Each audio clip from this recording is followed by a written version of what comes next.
The fastest way to lower gas prices now is to kill the summer blend.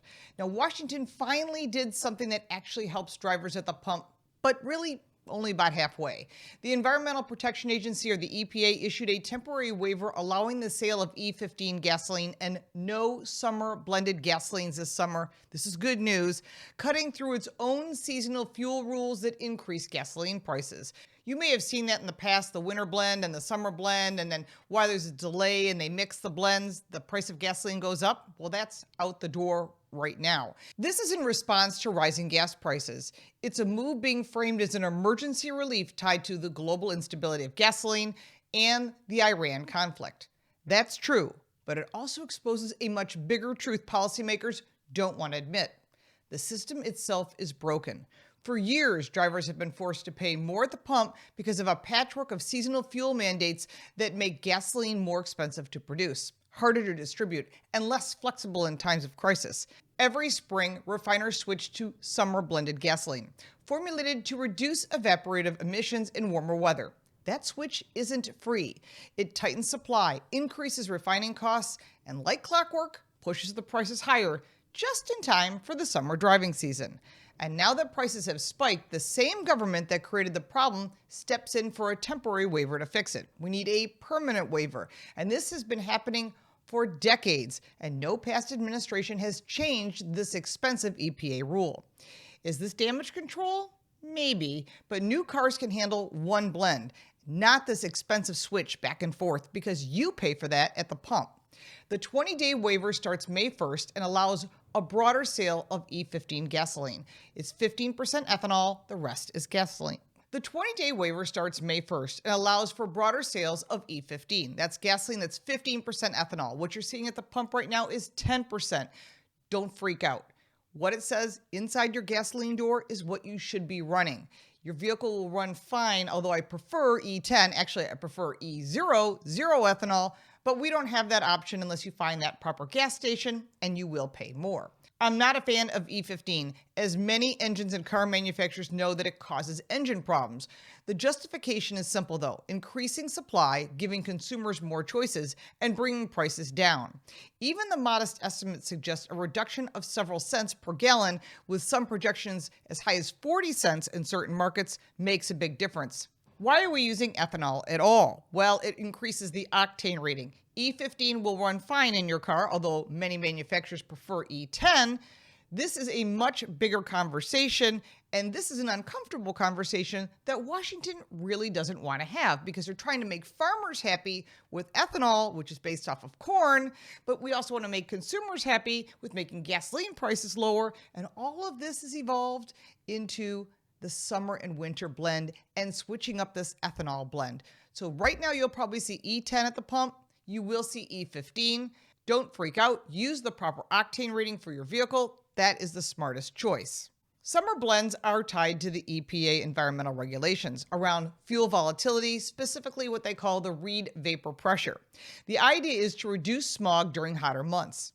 That sounds reasonable until you look at the real-world trade-offs and updated engines and new technology that has engines running cleaner than ever. What we've created is a fragmented fuel system where different regions require different blends, limiting how fuel can be transported and sold. And when the supply is tight, the lack of flexibility becomes a major liability. It's a failed business plan that the EPA can fix. That's exactly what we're seeing today. Instead of a national fuel market that can respond efficiently to disruptions, we have a regulatory maze that drives up costs before a single drop of gasoline even reaches your tank. Then, when geopolitical tensions hit, like disruptions at the Strait of Hormuz, the system buckles faster than it should. Lee Zeldin at the EPA has waived these rules again, because this isn't new. It's become an annual exercise in regulatory whiplash. Temporary waivers replace long-term solutions, and drivers are left paying the price in the meantime. Industry groups like the Renewable Fuels Association and the American Petroleum Institute support expanding E15 access, and they're right to push for consistency. Pick a direction, we know what to work with, and the car manufacturers will build engines that work with that fuel. But this constant changing is just costing everybody a ton of money. But even that debate misses the bigger picture. The real solution is simpler. Eliminate the seasonal blend mandates altogether. If dropping the summer blend lowers prices during a crisis, it will lower prices when there isn't one too. A genius concept. It would streamline production, stabilize supply, and remove one of the most predictable price spikes American drivers face every single year. And this isn't theoretical, it's basic economics. Fewer constraints mean more efficiency. More efficiency means lower costs. Ta-da! Another genius idea. And right now, consumers need relief that actually lasts. There's another lever Washington could pull immediately, and that is the federal gas tax. President Donald Trump has the ability to push for suspending or eliminating it, at least temporarily, and that would deliver instant, viable relief at the pump. It's direct, it's measurable, and it doesn't rely on complicated regulatory gymnastics. Don't expect states to follow suit. Whether red or a blue state, governments are heavily dependent on fuel tax revenue. And the idea that they voluntarily give that up to help drivers is at best optimistic, at worst unrealistic. That puts the pressure squarely on the federal government. What makes this moment different is the cracks in the system are no longer theoretical. Drivers are seeing it in real time. Prices have surged more than $1 in a matter of weeks, pushing the national average close to $4 per gallon. And in California, it's never been below $4 a gallon, and it's much higher there. But that's not just a headline. It's a direct hit to household budgets, small businesses, and anyone who depends on transportation to make a living.